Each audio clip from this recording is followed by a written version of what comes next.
trading card games are expensive. Yu-Gi-Oh! Is no exception to that. And because it's so expensive, even the kings at the top tables, well, they might have started not unlike you. In this series, I want to give advice and possibly some deck lists for new, returning, older, and budget duelists. I'm Noah from Glitchmaker, and this is the King's Allowance. Yo, what's up guys? This is Noah from Glitchmaker, here for the King's Allowance, and today I would like to talk about the generic arsenal. But what is a generic arsenal? Well, there's multiple types of generic staples. First up, we have hand traps. These are typically described as cards that can be activated from your hand in order to hinder or obstruct opponents' plays, either on their turn 1 or later, depending on what part of the game you have the hand trap, but most commonly on turn 1. We have breakers, which allow you to help deal with the board, mainly just to make sure you actually have a fighting chance going second. Utility, these are just cards that don't really fit into any other category, but are still worth the space in the main deck. And they do provide a variety of functions. We have the side deck. These are cards that typically see play in the side deck. A lot of the other cards can be played in the side deck, but some side deck cards are really better off in the side deck in 95% of decks. And the extra deck staples. These are just staples that you can throw into your extra deck and they'll provide a utility function. Think of like the nightmares, where they can pop spells, traps, monsters, spin monsters in back row. Cards like the rank 4 toolbox with pretty similar utility. Why do you want to buy these sooner rather than later? Most decks need them. That's just a fact of this game. Almost every deck in this game is going to be playing some form of staple. And staples take up deck space, which cuts the cost of your deck if you already have those staples. And finally, most of them have a quantity of reprints.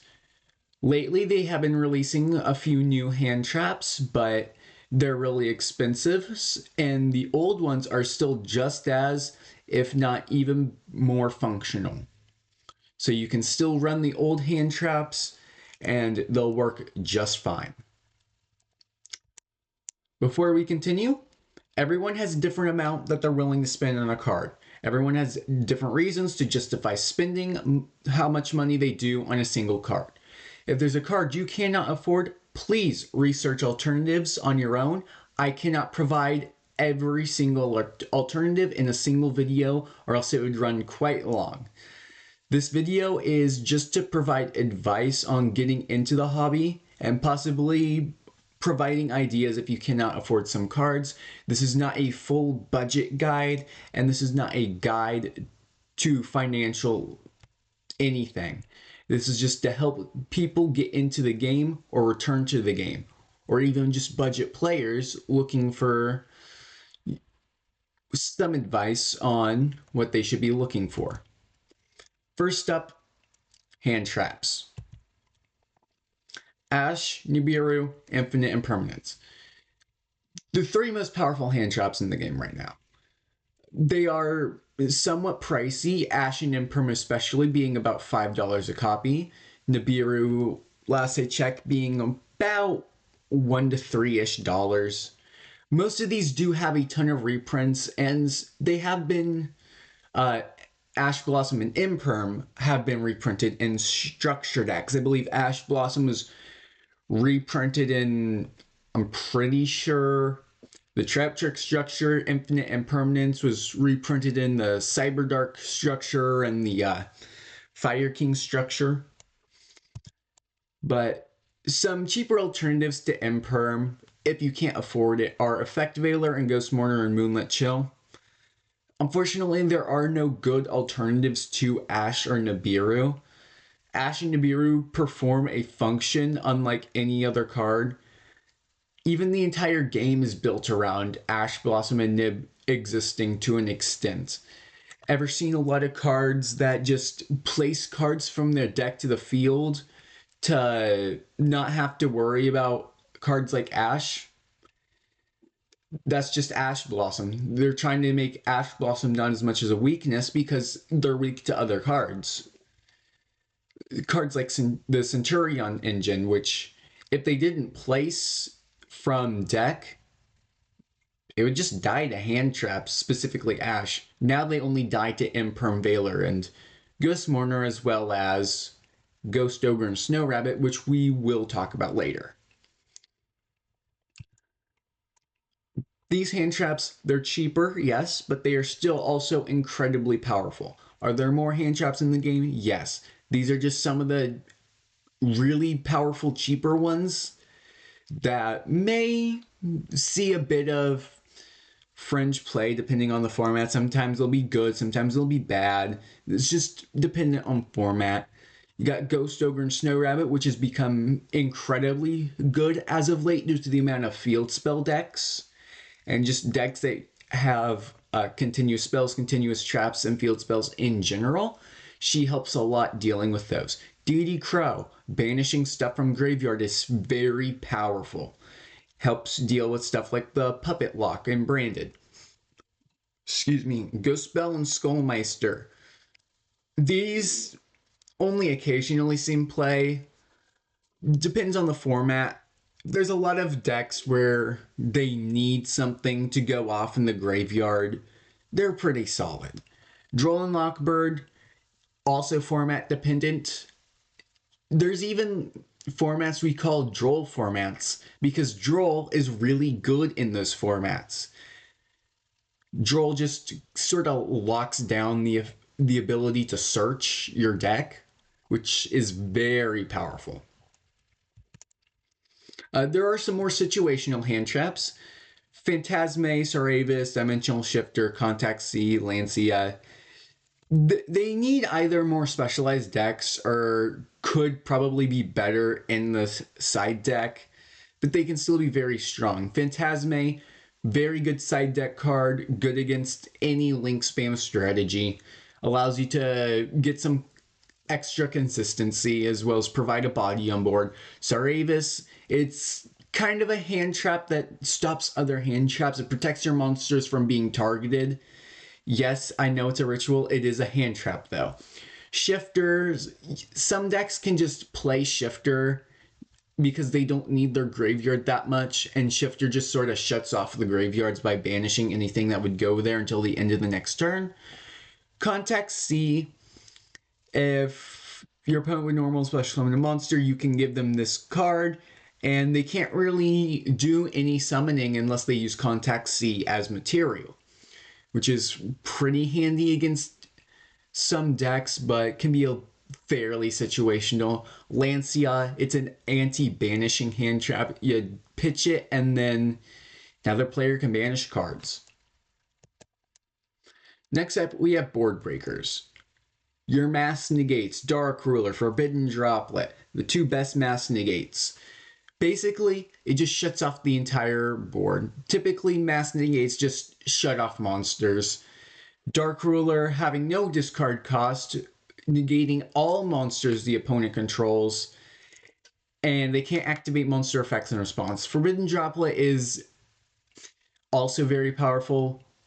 You send cards from your hand or field to the graveyard, and you negate that many monsters' effects on your opponent's field and have their attacks. And if you discard, say, a monster spell in a trap, your opponent cannot respond to your Forbidden Droplet with monster spells or traps. If you only discarded a trap and a monster, they cannot respond with monsters or traps. Basically, what you get rid of is what they can't respond with. Board wipes.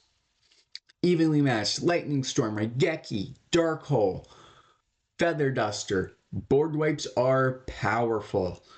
They just get rid of the opponent's cards en masse and make sure that they can't really get them back with cards like evenly matched, banishing face down. Sometimes they can work against you though. A lot of your mass board wipes do destroy, and a lot of cards can have an effect on destruction, but it's still very worth it to play these cards. We also have kaijus and similar cards. Kaijus are an archetype with many members. They beat unaffected monsters by tributing them for cost. And why is this good? Unaffected monsters can't actually be negated with your Dark Ruler or Evenly or Forbidden Chalice or what have you.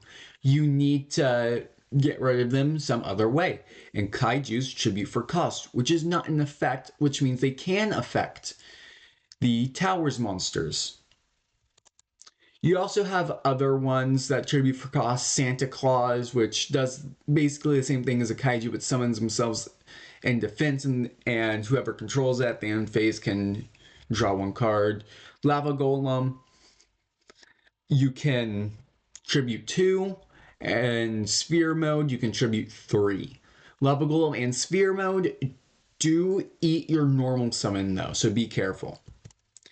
And then you have cards like Herald of the Abyss, which affect the player, which also bypasses Towers monsters. And you have other board breakers, non-mass removal mainly, Pankratops, Change of Heart, Fenrir, Cosmic. All non-mass forms of removal. Pankratops is fairly cheap right now. Fenrir is the upgraded Pankratops, so it's kind of expensive. Change of Heart recently came out off the list to 1 a few lists ago. Cosmic Cyclone is back row removal. Back row removal is always powerful, especially on quick play, because you can stop the field spell or continuous spells and traps from resolving. But for the most part, board breakers are very solid cards, and you probably will want to throw a few of them in your side deck. Utility. They perform a variety of tasks, and they don't fall into any one of the other categories, and can be considered for main deck slots, but they can also be a bit deck dependent. Here you can see Rhoda, Pod Desires, Triple Tactics, Talents, Trap Tricks. All these are utility cards. You can slot them into a variety of decks.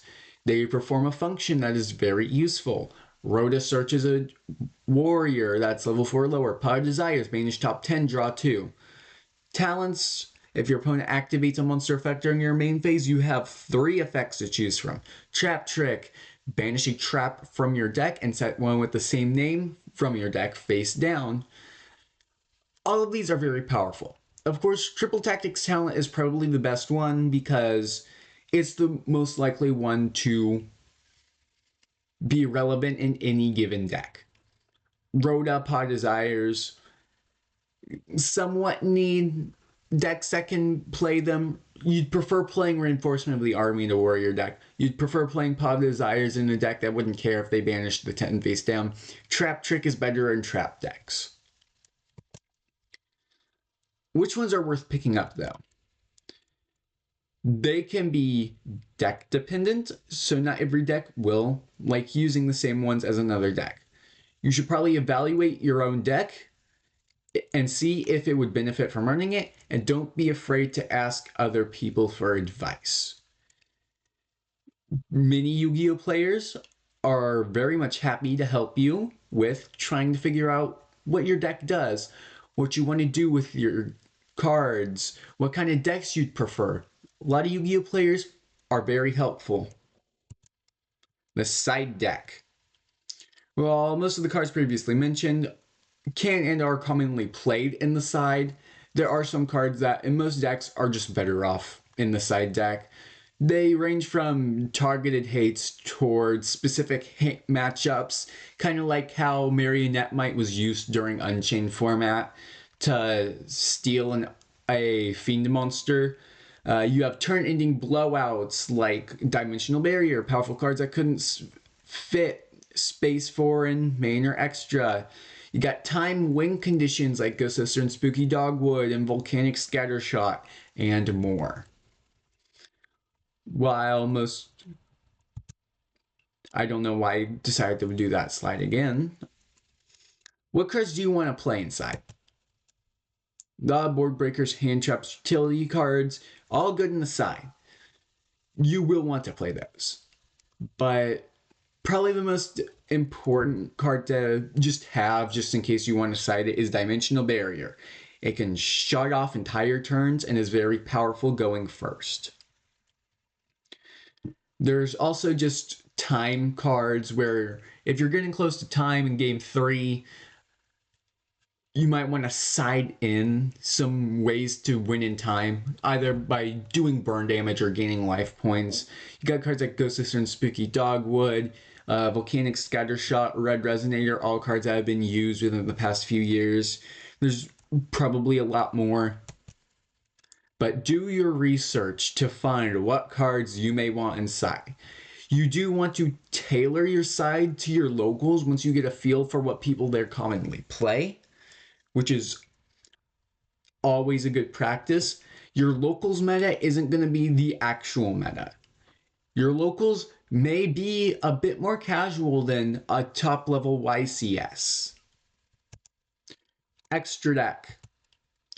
Ton of good generic extra deck cards, especially after Link's release. Generic extra deck monsters act as a toolbox of utility. If you need something done, they're what you go to for. Nightmare Phoenix, Nightmare Cerberus, Nightmare Unicorn, effective spot removal on summon at the cost of a discard, and IP Masquerena combos very well with them.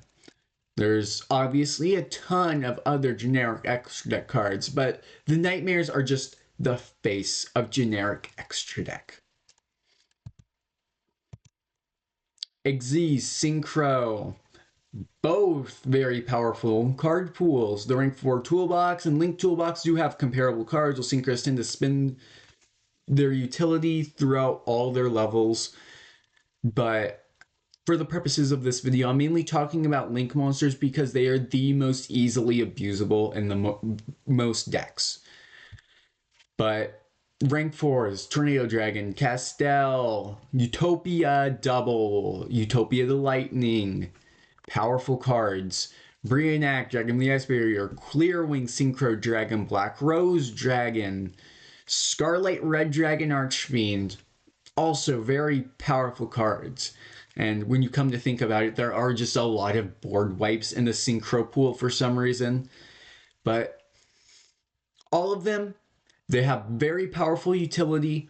All of them very much needed if you're playing a deck that can potentially make them and would want to realistically make them.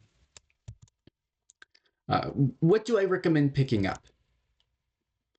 Ash and Nib, of course. They are some of the most impactful cards in the game, especially now where both of the generic Omni negates, well, generic Savage Dragon isn't 100% generic.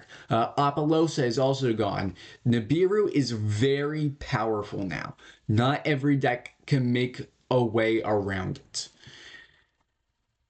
Infinite Permanence Effect Veiler, Ghost Mourner, Monster Negation Hand Traps. Very powerful right now, especially with the rise of one-card combos. Any just targeted negate on monster hand trap you want to have. Because say your opponent's like going to normal summon Snake Eyes Ash, and well, their hand, it's not great. If that Ash doesn't resolve, they lose the game on the spot. And you don't have an effect negation hand trap in your deck. They're going to go off and they're probably going to win. If you have that Veiler or that Imperm, and they normal summon that Snake Eyes Ash, and they try to resolve that effect, you drop that card, and then they could just pass turn if their hand's not looking too good.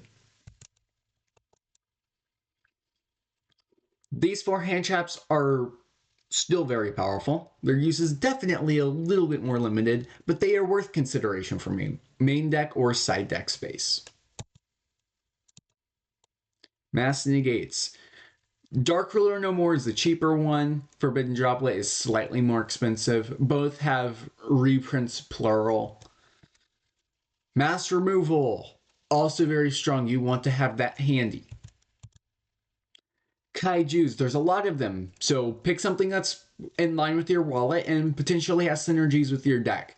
Not every deck is going to run Gamma Seal. Gamma Seal may be the best one in terms of being easier to deal with, but there's also other kaijus that may be useful. Dogaran is useful in a dinosaur deck. Kumungus and Godarla, those are useful in insect decks. Kumungus is good in earth decks. Godarla is good in wind decks. Got the multidimensional kaiju. It's a dark attribute, but can be very powerful in chaos decks. Cards that trade with other cards. Very strong and are worth considering, at least in the side.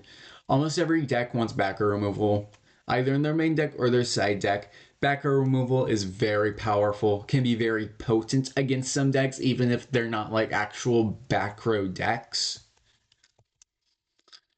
Cards like Talons that can be plugged into everything. Very good to have for utility. Cards like D-Barrier that are strung in the side deck. Both very nice staples to have on hand. Some utility cards don't benefit every deck, and if they can fit in your deck, they are usually worth running. The Nightmares. Great utility cards. Can be run in a lot of decks. And OTK enablers. Very handy for either just doing chunks of damage or clearing boards. Your OTK enablers are a little pricey, but they are very much worth it.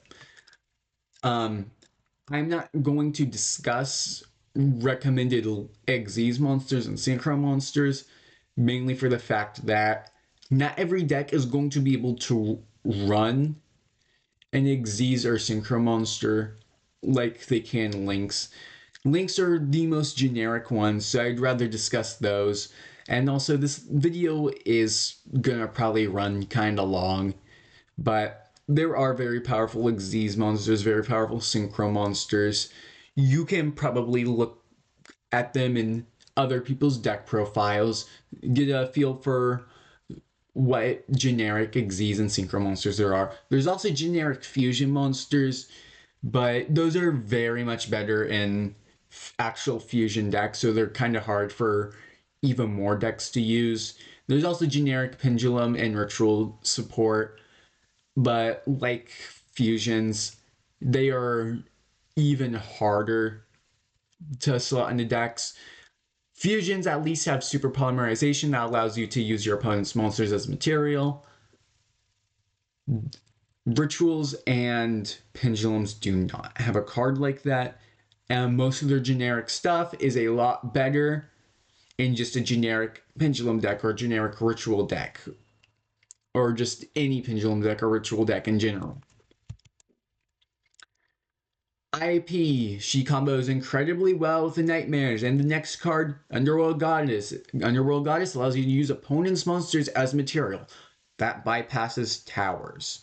There's also other cards like Mech Knight Crusadia Avramax, which kind of functions like a towers a lot of the time, especially made with IP yet again.